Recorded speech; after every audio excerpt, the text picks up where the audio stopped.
Invisible. For as long as I can remember, I've always felt invisible.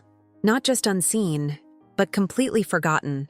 The rooms I stayed in were never truly mine. The walls were cold, the furniture secondhand, and the faint echoes of children who had come before me seemed to haunt every corner. Birthdays came and went without fanfare. Sometimes there was a cake, sometimes not. Mostly there was silence, a quiet reminder that no one had waited for me, no one had wished for me, and no one had promised to stay.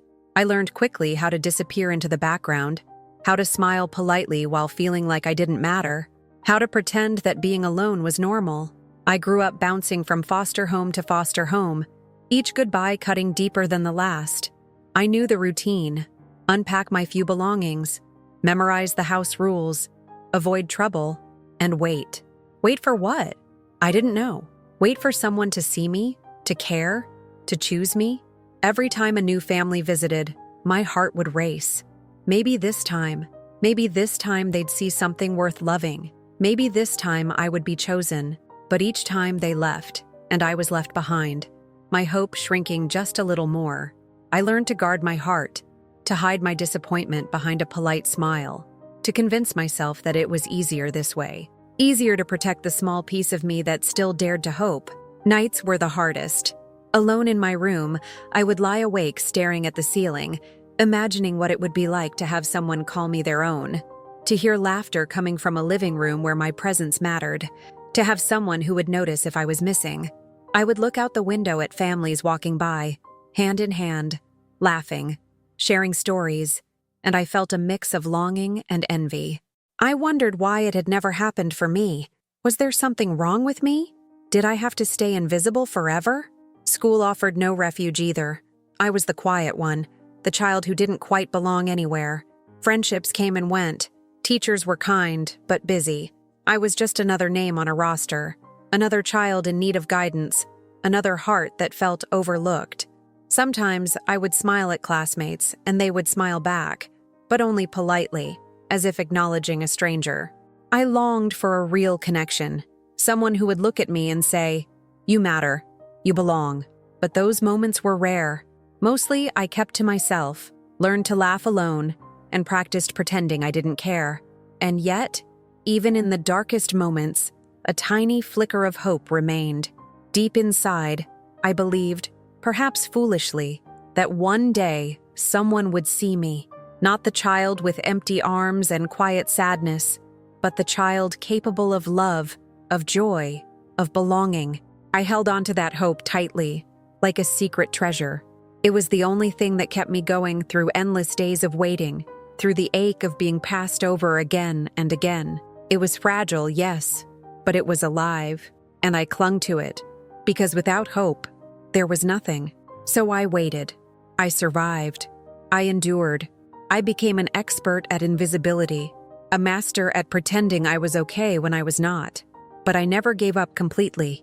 Somewhere, deep down, I knew that invisibility wasn't my destiny. Somewhere, I believed that one day, someone would look at me and see not the foster child who had been overlooked, but the person I was meant to be. And that belief, that tiny, stubborn spark, would guide me to the moment that would change my life forever. Longing for family.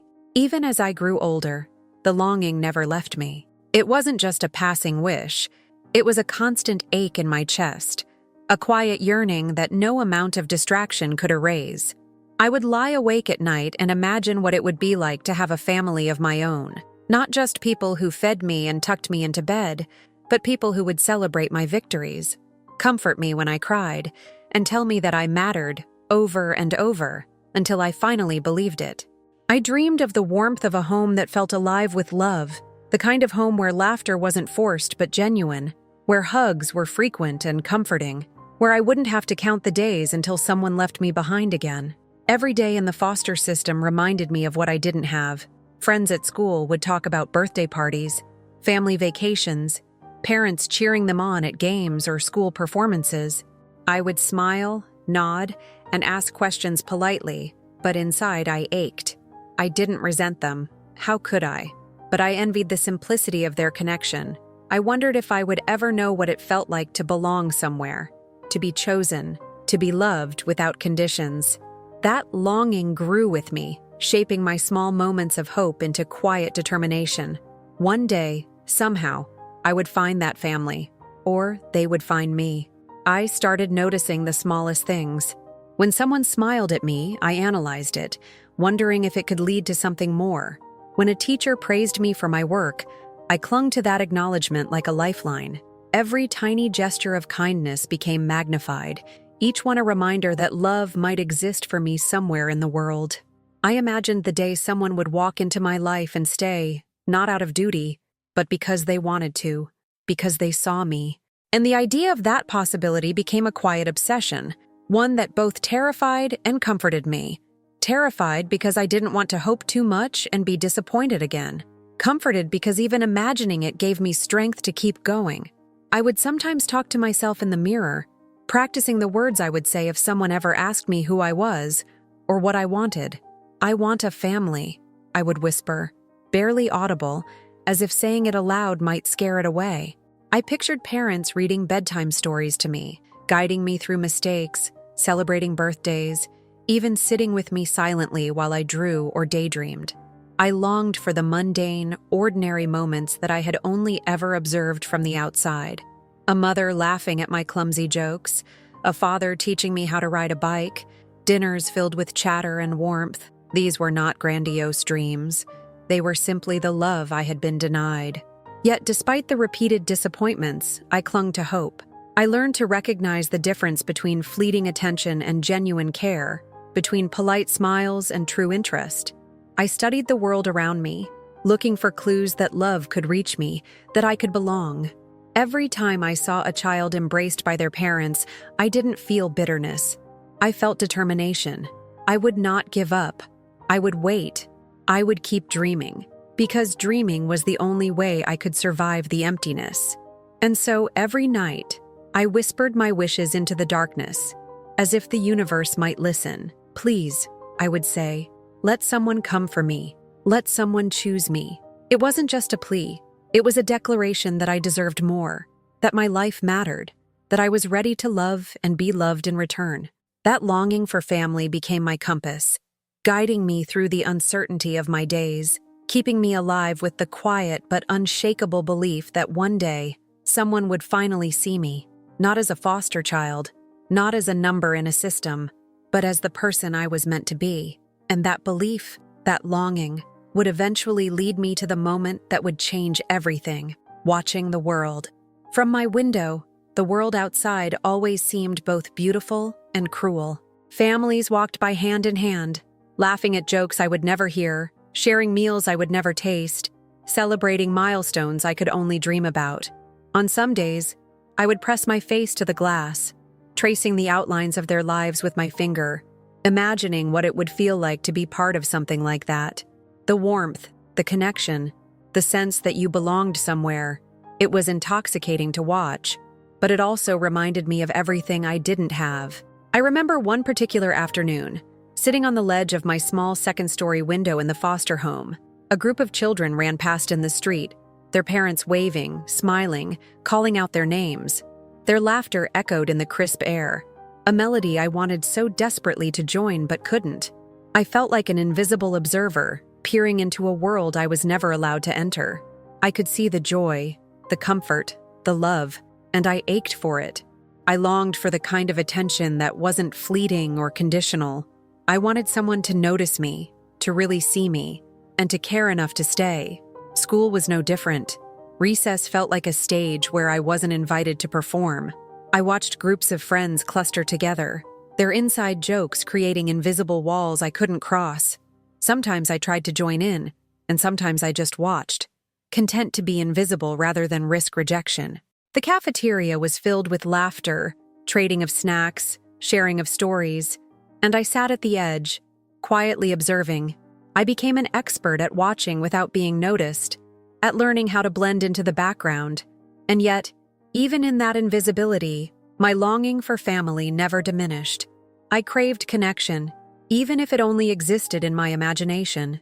On weekends, when the foster home was quiet, I would wander outside and sit on a nearby bench, sketchbook in hand, drawing the lives I wished I could have.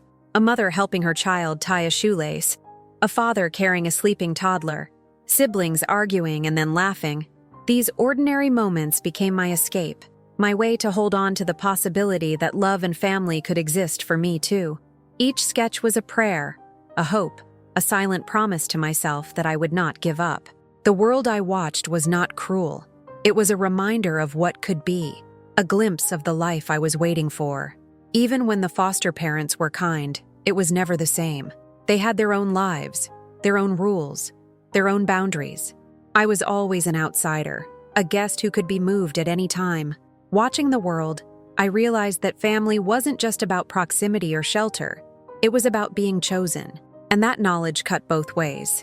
It hurt because I wasn't chosen, but it also lit a fire inside me, a quiet determination to keep hoping, to keep preparing for the moment someone would finally choose me. At night, I would climb back to my window, tracing the lights of distant homes, imagining the warmth inside. I could hear laughter drifting through the streets, and I would whisper into the darkness, "One day, that will be me. One day, someone will look at me and say, 'You belong here.'" It was a fragile hope, but a hope nonetheless, and it kept me alive.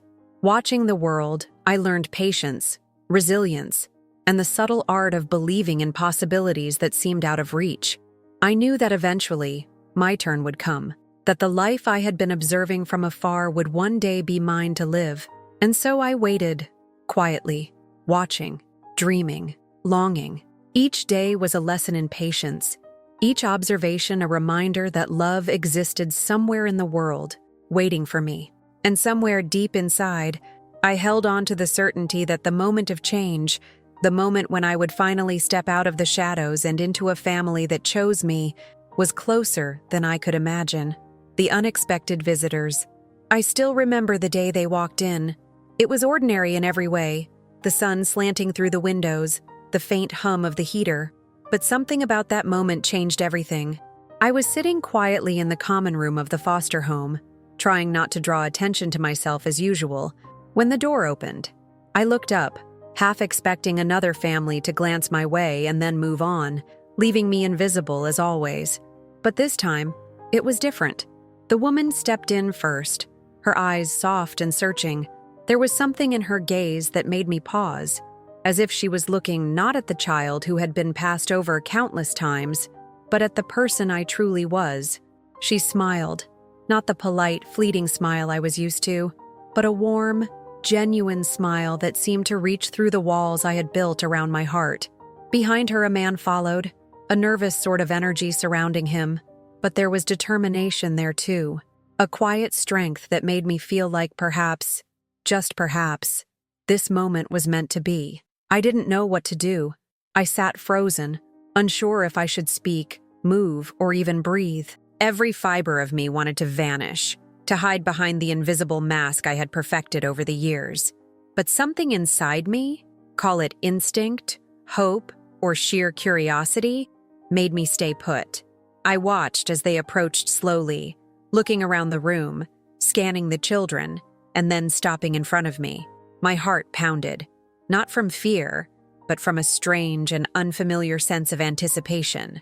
The woman knelt down to my level, her hands gently resting on her knees. "Hi," she said softly. "I'm Sarah, and this is David. We'd like to spend some time with you, if that's okay." I blinked, confused. Nobody had ever approached me like this before. Nobody had ever asked if I wanted to spend time with them, as if my opinion mattered. I wanted to nod, to say yes, but my throat felt dry, so I managed a small, cautious smile, my hands folded in my lap, unsure if I could trust this strange, wonderful feeling that was rising in my chest. Over the next few hours, they stayed. We played simple games, laughed at small jokes, and shared stories. I watched them watch me, not as a foster child to be evaluated, but as a person, a soul worth knowing. Each glance, each question, each moment of shared laughter was like a lifeline thrown into the sea of my lonely existence. For the first time, I felt seen, not partially, not fleetingly, but truly, entirely seen. And in that recognition, a small seed of hope began to grow, timid and fragile, but alive. I didn't know what it all meant yet, Was this just another visit? Another fleeting interest that would vanish like all the others? I wasn't ready to believe it. Not completely. But there was a difference this time.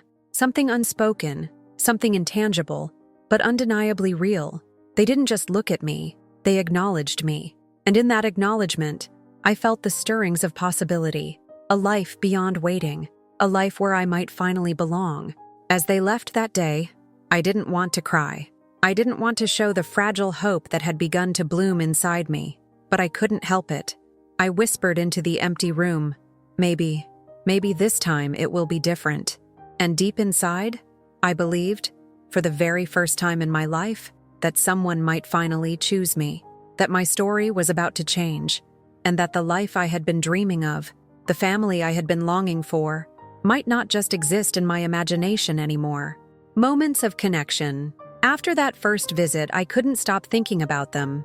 The way Sarah's eyes had softened when she looked at me. The way David had nodded encouragingly as I shared a small story about my day. For the first time, I felt that someone might truly see me, not as a foster child or a number in a system, but as a person who mattered. And yet, I was cautious. Years of being overlooked had taught me that hope could be fleeting. I didn't dare believe too much, so I guarded my heart carefully. The next few visits were the beginning of something I had only dared to imagine. We played board games, and for the first time, I didn't feel pressure to perform or impress. We laughed over silly mistakes, and every chuckle seemed to chip away at the walls I had built. Sarah would ask me about my favorite books, and David would patiently listen to my stories about my few adventures outside the foster home. No judgment, no rushing, just genuine interest. Each question, each smile, each simple gesture felt like a lifeline, slowly drawing me closer to the possibility of family. One afternoon, Sarah noticed my sketchbook and sat beside me. "Can I see what you've drawn?" she asked softly.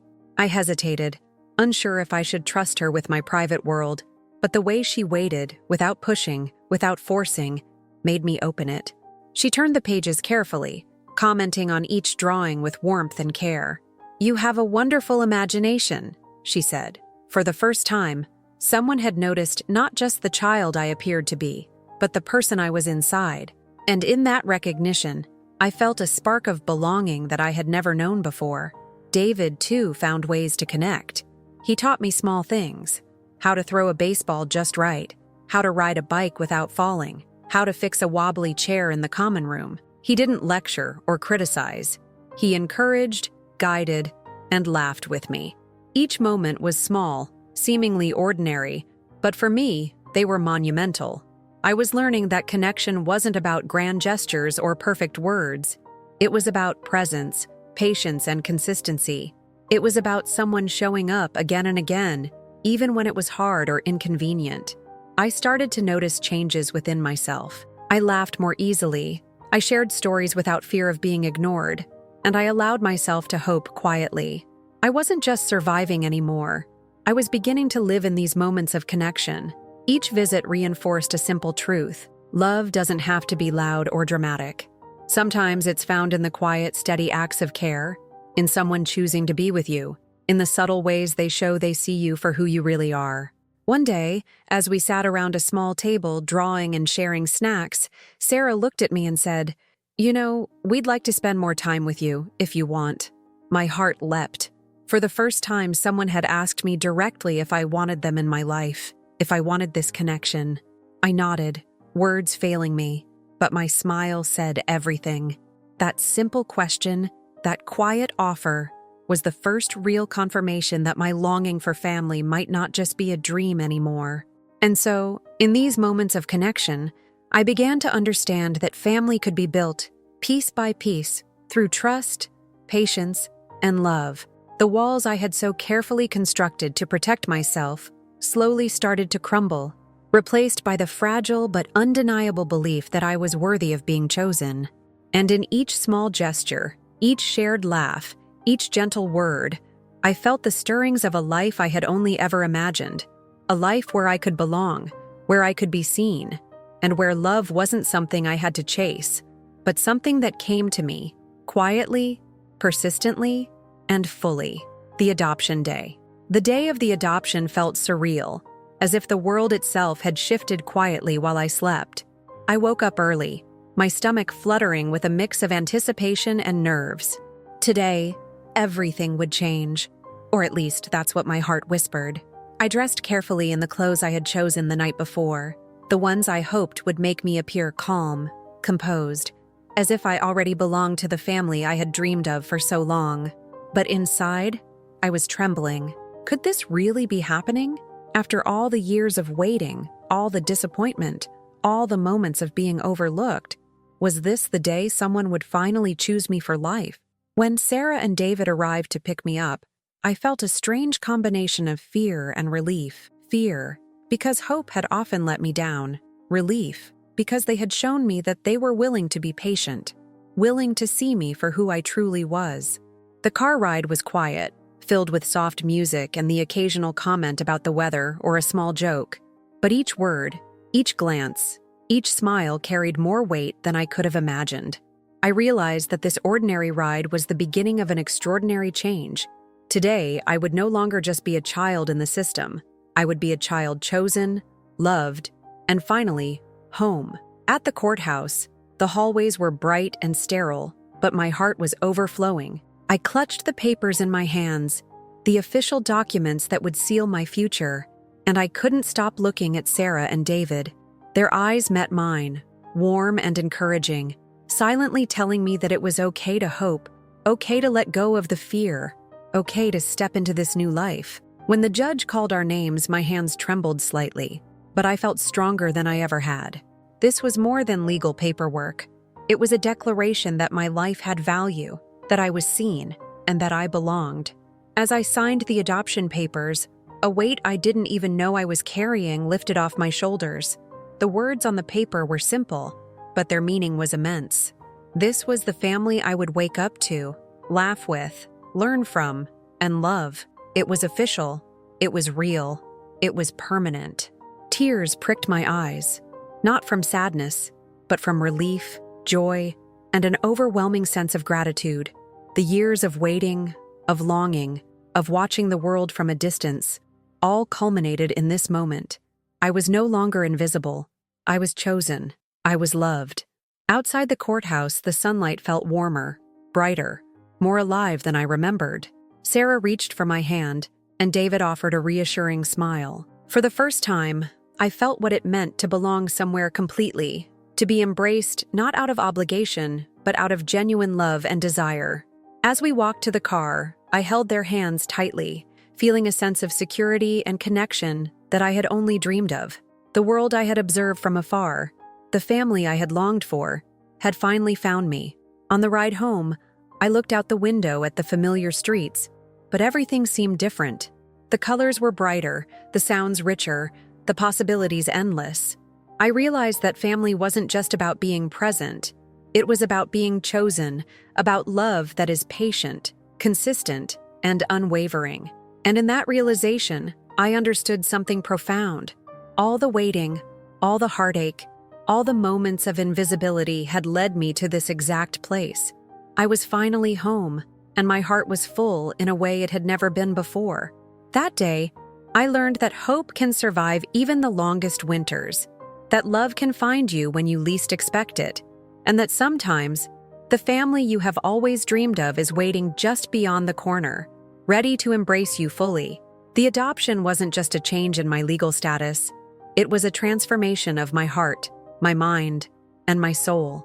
And as I looked at Sarah and David, smiling and holding me close, I knew, with a certainty I had never felt before, that my life had truly begun. First night at home. The car ride home was quiet, but it was a comfortable kind of quiet. Sarah and David didn't need to fill every moment with words.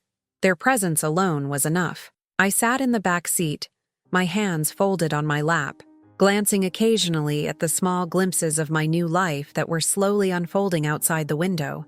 Houses I had never noticed before seemed to glow in the afternoon sunlight, and for the first time, I felt like I belonged somewhere permanent, somewhere that was mine.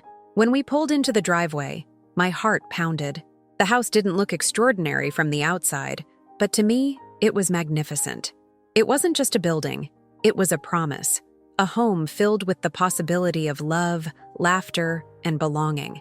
I stepped out of the car cautiously, as if testing whether this reality was real or a fragile dream I could wake up from.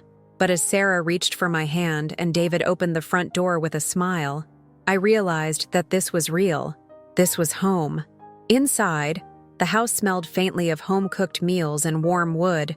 The living room was cozy, filled with soft couches and shelves lined with books and small family mementos.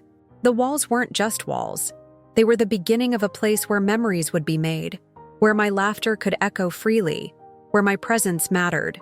I was guided to my room, a small but comfortable space with a bed that wasn't just for sleeping, but for dreaming, for feeling safe, for finally allowing myself to relax. I sat on the edge of the bed, taking it all in. The soft blanket, the pillow that smelled faintly of fresh laundry, the small desk by the window where I could write, draw, or just look out at the world. For the first time in my life, I had a space that was entirely mine, a place where no one could take me away. My chest swelled with a mixture of relief, joy, and disbelief. Was this really happening? Was this really mine? Slowly, a small smile crept across my face, one that I realized had been missing for far too long. Sarah and David gave me time to settle in, not rushing me to unpack or explore. Instead, they sat nearby, offering quiet companionship, sharing stories, asking gentle questions. We laughed softly over small jokes, and I began to feel the walls around my heart loosen ever so slightly. For the first time, I didn't feel the need to hide my emotions, to pretend that everything was okay. I could simply be, and it was enough. And in that quiet acceptance, I began to understand what family truly meant.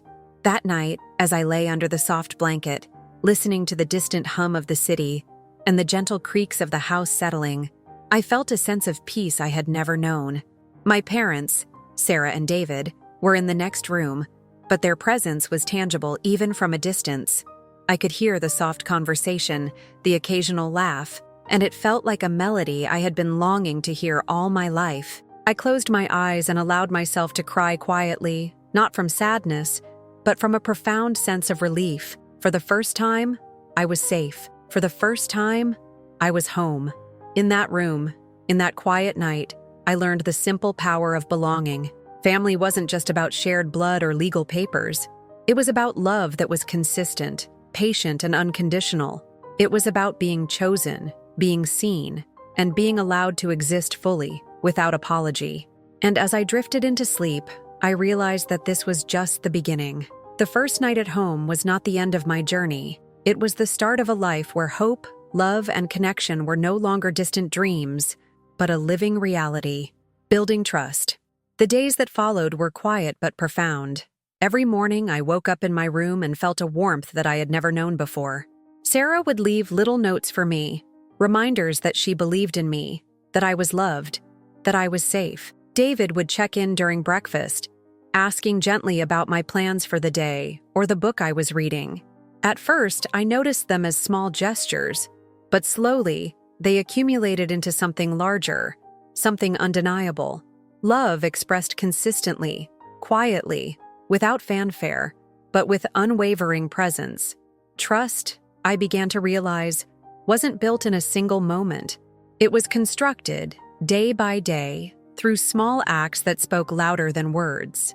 When Sarah listened patiently as I stumbled through my stories or worries, she validated not just my thoughts, but my very existence. When David guided me through minor challenges, never rushing or judging, I learned that making mistakes didn't make me unworthy. Slowly, imperceptibly at first, I began to lower the walls I had built around my heart. Each day, I trusted a little more, I smiled a little more freely, and I allowed myself to hope a little more boldly. One evening, we went for a walk through the nearby park. I remember feeling nervous at first, unsure how to act, unsure if this connection would last. But Sarah held my hand gently, not forcing anything, just steadying me with her presence. David walked beside us, pointing out small things, birds in the trees, flowers in bloom, creating moments that seemed ordinary, but to me, they were extraordinary. For the first time, I realized that trust could be nurtured through shared experiences. through simple companionship, and through the quiet reassurance that I was not alone. Back at home, we spent hours in the kitchen cooking together. I chopped vegetables under David's watchful eye, and Sarah taught me how to knead dough for the first time. There were laughs, small mistakes, flour on the countertops, and the occasional spilled milk. But these were not failures. They were lessons in patience, teamwork, and love. I felt seen and valued, not for what I could do perfectly, but for who I was in the moment. Each shared activity, each gentle correction, each word of encouragement became a brick in the foundation of trust I was slowly building with them.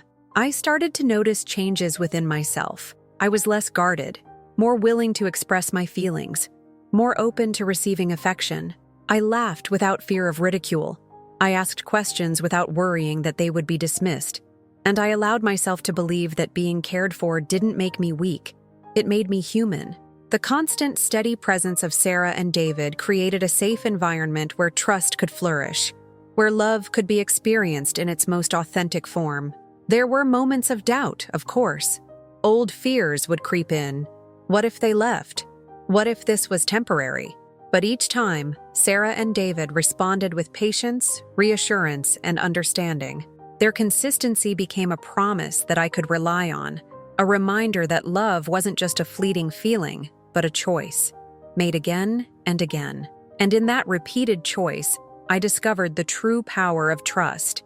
It was not blind or naive, but grounded in observation, experience, and unwavering care. By the end of those first few weeks, I understood something profound. Family wasn't just about being chosen once. It was about the daily acts of choosing each other, over and over.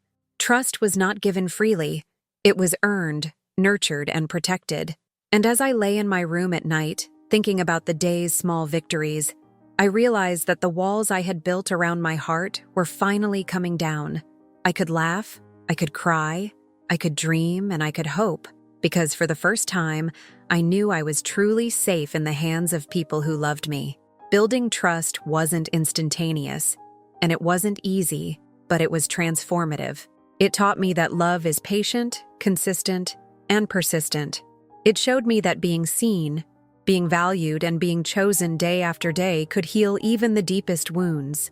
And in that slow, deliberate process, I found not just security, but belonging, and the beginnings of a family that would never let me feel invisible again. Family is chosen. Over the past months, I've learned something profound. Family isn't just about blood. It's not about who gave birth to you or whose name appears on legal documents. Family is about love, care, and the choice to be there for someone, day after day, moment after moment. And as I look at Sarah and David, I understand, with a clarity I never thought possible, that family is something you feel in your heart, not something you are born into. I remember one evening when we were sitting in the living room, quiet except for the soft hum of the heater. I was curled up with a book, Sarah knitting beside me, David tinkering with a small gadget on the table. I looked around the room, at the warm light, the small personal touches they had added to make this house feel like a home, and I realized that these people had chosen me. They had chosen me to be part of their lives, to be loved, to be nurtured, to belong. And in that choice, they gave me something more valuable than words can capture, a sense of worth, of security, of unconditional acceptance. Before them, I had always believed that I needed to earn love, that I had to perform, to be polite, to hide my flaws. But family, I learned, isn't conditional. Sarah and David don't love me because I am perfect. They love me because I am me. That understanding, that unwavering acceptance, changed everything. It allowed me to breathe, to laugh freely, to be vulnerable without fear. It allowed me to stop being invisible and start existing fully, openly, without apology. I began noticing the small ways family manifests itself in daily life. It's in the way Sarah remembers my favorite snacks and hides them for me in the pantry. It's in the way David checks in when he knows I'm anxious or nervous, offering reassurance without judgment. It's in the quiet routines we share. Breakfast together, evening walks, silly jokes at the dinner table. These moments, small and ordinary to an outsider, carry a weight that is extraordinary to me. They are proof that love is shown, not just spoken. They are proof that family is chosen, not given. Sometimes I still reflect on my life before this. The long years of waiting, of observing others from the outside, of hoping and hoping and hoping again. Those experiences shaped me, made me resilient, taught me the depth of longing and the value of hope. But they also made me understand, more profoundly than ever, the beauty of being chosen. Being chosen isn't just a single moment, it's repeated, daily, in actions both big and small. And every time Sarah and David choose me, even in the quietest ways, they reinforce the fact that I belong.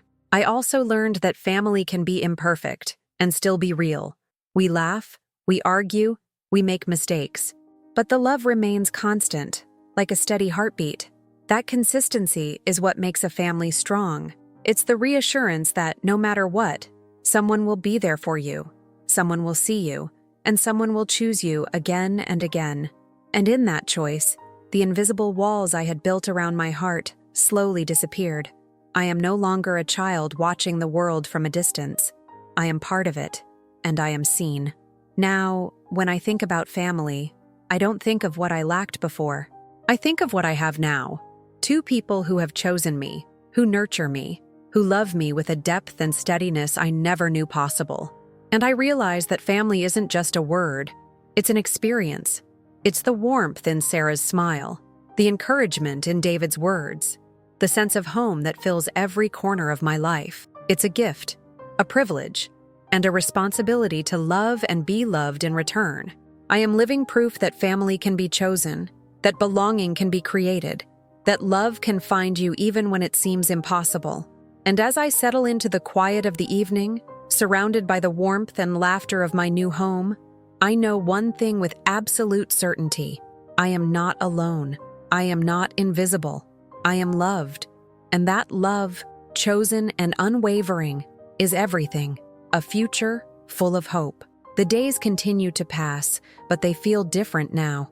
Each morning, I wake up in a room that is mine, surrounded by the warmth of a family that has chosen me, loved me, and nurtured me.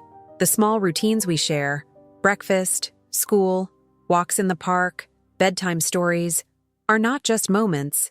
They are the threads weaving the fabric of my life. For the first time, my world feels full, rich with possibilities, and I carry a quiet certainty that I am no longer just surviving.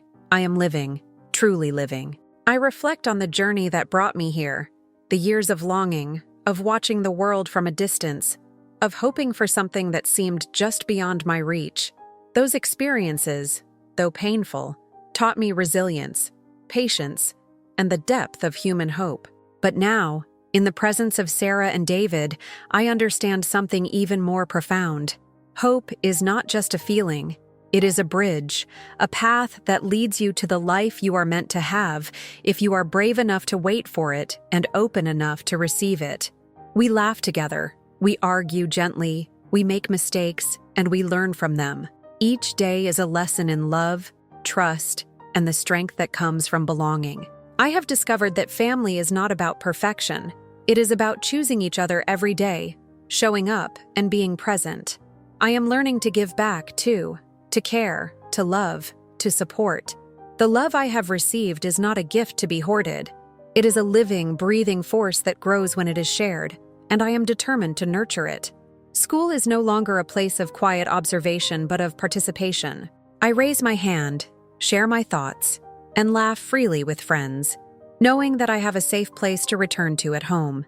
The world outside no longer feels distant or intimidating. It feels like a place I can navigate with confidence because I carry the knowledge that I am loved and supported.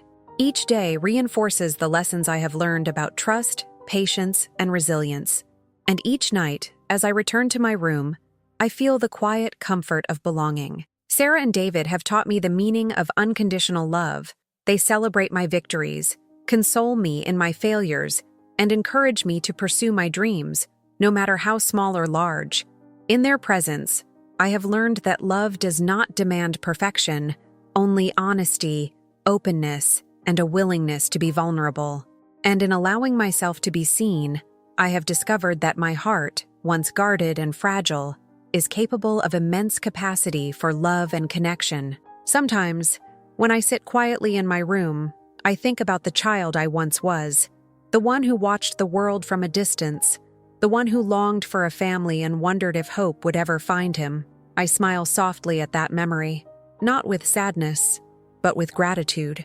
That child endured, hoped, and waited, and because of that perseverance, I am here now, living a life I once only imagined. The struggles, the tears, the loneliness, they were not in vain. They shaped me, prepared me, and led me to this extraordinary gift of family. I no longer fear the future. I embrace it with open arms, knowing that it is filled with love, laughter, challenges, and growth. I am ready to face whatever comes, confident that the foundation of trust and belonging I have built with Sarah and David will support me through all of life's uncertainties. My heart is full, my spirit is strong, and my hope is unwavering. For the first time, I feel the quiet but powerful truth that I am capable of happiness, of love, and of creating a life that is meaningful and complete. As I drift to sleep each night, I whisper a silent promise to myself to cherish this family, to nurture these bonds, and to live fully in the love that surrounds me. The journey that began with longing and uncertainty has led me to a future bright with hope, a life rich with connection, and a home that is not just a place, but a sanctuary of belonging. And in that knowledge, I find peace, joy, and the unshakable certainty that the best is yet to come. A life transformed. Years have passed since that first moment I met Sarah and David, and yet, the memories of those early days remain vivid in my mind. The cautious smiles, the small gestures, the first signs of trust. I often think back to the child who watched the world from a distance, longing for a place to belong, and I feel a quiet gratitude. That child waited, hoped, and believed, even when the world seemed indifferent. And because of that perseverance, my life was forever changed. Looking around my home now, I see laughter echoing in the halls, walls adorned with drawings and photographs, and the warmth of a family that has chosen each other, day after day. Sarah and David are still my anchors, my guides, and my unwavering support. Their love was not just a moment of rescue. It was a continual choice, a commitment that shaped who I am and who I will become. Through their patience, kindness, and steadfast presence, I learned the true meaning of family. Family is not defined by blood alone. It is defined by love, by the acts of care that are repeated over and over, by the choice to stand by someone even when it is hard. Family is built through trust, nurtured through consistency, and strengthened through acceptance. And I am living proof that even those who have known loneliness, uncertainty, and longing can find a place where they are truly seen and loved. Now, when I look at the world, I do so with hope and confidence. I understand that life will have challenges, but I also know that love and belonging are not fleeting. They are enduring. I carry with me the lessons of patience, resilience, and hope, and I know that I am capable of facing whatever comes, supported by the family who chose me and by the strength I have found within myself. As I reflect on this journey, I whisper a silent promise to honor the gift I have been given, to cherish every moment with my family, and to extend the love and compassion I have received to others in need. The child who once watched from the window is gone, replaced by someone who is seen, who belongs, and who is filled with the unshakable certainty that love can transform a life. And in that transformation, I have found not only a home, but a future full of hope.